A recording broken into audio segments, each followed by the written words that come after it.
3 prinsip moral. Dengarlah apa yang difirmankan Tuhan.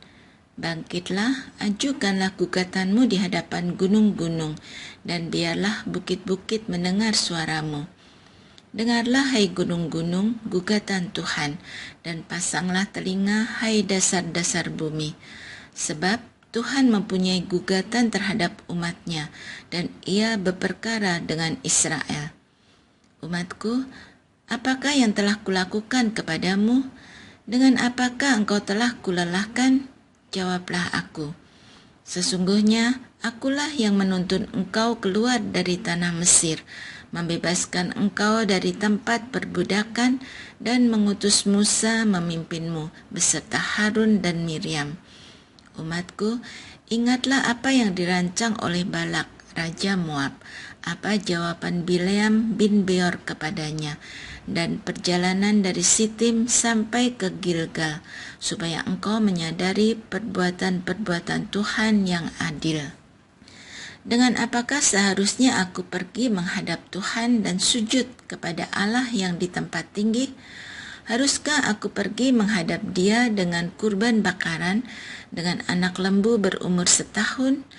Berkenankah Tuhan kepada ribuan domba jantan, kepada puluhan ribu curahan minyak? Haruskah aku persembahkan anak sulungku karena pelanggaranku, dan anak kandungku karena dosaku sendiri? Hai manusia, telah diberitahukan kepadamu apa yang baik. Apakah yang dituntut Tuhan darimu selain berlaku adil, mencintai kesetiaan, dan hidup dengan rendah hati di hadapan Allahmu?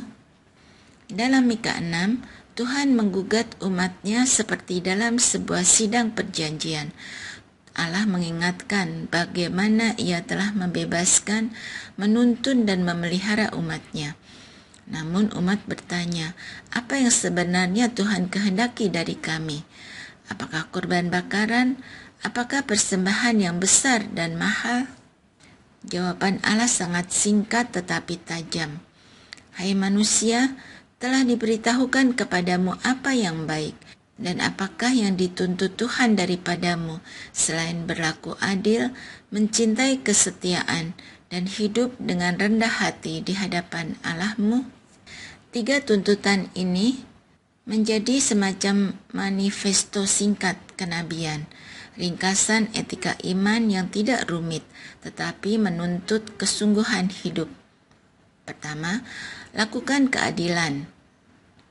Keadilan di sini bukan hanya soal hukum, tetapi soal keberpihakan kepada yang lemah, kejujuran dalam relasi, dan keberanian untuk tidak memanfaatkan posisi demi keuntungan diri.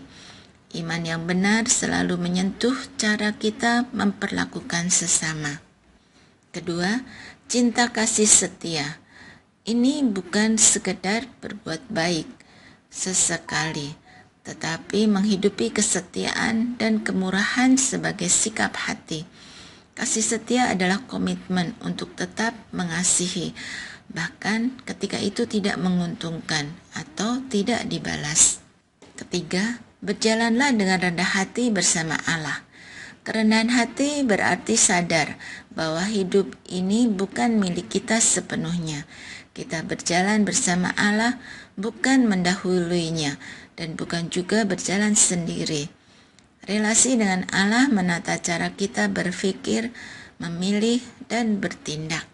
3 prinsip ini tidak berdiri sendiri.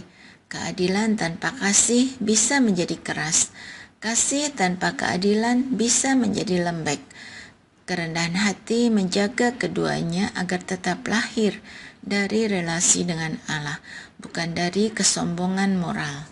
Melalui Mika, Tuhan menegaskan bahwa iman tidak diukur dari banyaknya ritual, tetapi dari cara hidup. Perjanjian dengan Allah bukan hanya diucapkan, tetapi dihidupi.